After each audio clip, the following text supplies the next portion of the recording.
आणि या पूर्ण प्रक्रियेमध्ये आपण आष्टी तालुक्यामध्ये या कडी नदीमध्ये जो झालेला पूर सारखा इश्यूमध्ये आमच्या 6 गाव ऑलमोस्ट यामध्ये इम्पॅक्ट झाला होता। त्यामध्ये एअरलिफ्ट शिवाय कुठलाही पर्याय नव्हते।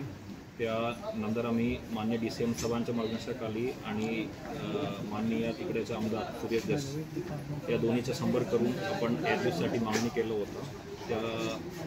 त्यानंतर सदर्न कमांडच्या एअरलिफ्टच्या परमिशन भेटण्यानंतर ऑलमोस्ट चॉपर 1:15ला लँड झाला होता आष्टीमध्ये।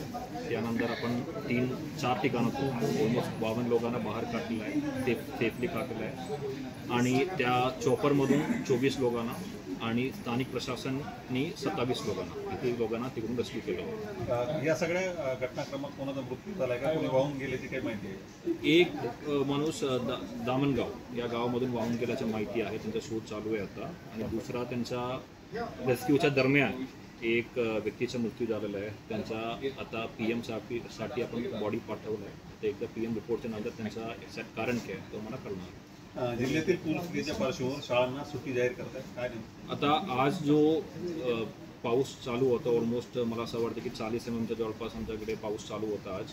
आणि आज जो पूरसारखा परिस्थिती भरपूर तालुक्यामध्ये आणि गावामध्ये होता त्या पूर्ण आपण विश्लेषण करून उद्या आपण सर्व शाळांना, सर्व अनुदानित असेल, शासकीय असेल आणि सर्व प्रोफेशनल कॉलेजेस हे सर्वांना आपण सुट्टी जाहीर करतो। शेततलाव आणि पाझर तलाव देखील काही ठिकाणी फुटल्याची माहिती आहे, किती अधिकृत नाही त्यामध्ये 2-3 ठिकाणे आता धोकेदायक आहे म्हणून मला सांगितलं होतं। त्याप्रमाणे आपण स्टेट डिपार्टमेंट असेल आणि जिल्हा परिषद लघुसिंचन असेल हे दोन्हीला आपण सूचना दिला होता आणि तिकडेच्या दुरुस्ती आणि पिचिंग वर्क हे करून आपण रिस्क कसे कमी करू शकतो त्याप्रमाणे करण्याच्या सूचना आपण दिल्या होत्या। सर 17 सप्टेंबरला बीडमध्ये ध्वजारोहणाबरोबरच रेल्वे स्टेशनचं देखील उद्घाटन होते, रेल्वे सेवेचा शुभारंभ होते, कसा कार्यक्रम होणार आहे थोडक्यात? त्यामध्ये आता 17 तारखेला आमच्या मुख्य शासकीय कार्यक्रमाच्या नंतर आपण रेल्वेचा फ्लॅग ऑफ करणार आहे। यामध्ये रेल्वे बीडपासून अहिल्यानगरपर्यंत जाणार आहे। त्या कार्यक्रमाचा फ्लॅग ऑफ माननीय मुख्यमंत्री साहेब आणि बीड जिल्ह्याचे पालकमंत्री आणि राज्याचे उपमुख्यमंत्री माननीय अजित पवार सरांच्या अध्यक्षतेखाली होणार आहे।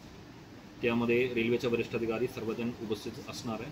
हे पूर्ण जिल्ह्यासाठी एक ऐतिहासिक दिवस आहे आपण असे सांगू शकतो आणि यामध्ये सहभाग होण्यासाठी आणि या रेल्वेमध्ये प्रवास करण्यासाठी मी सर्व बीडकरांना आवाहन करतो आणि निमंत्रण देतो।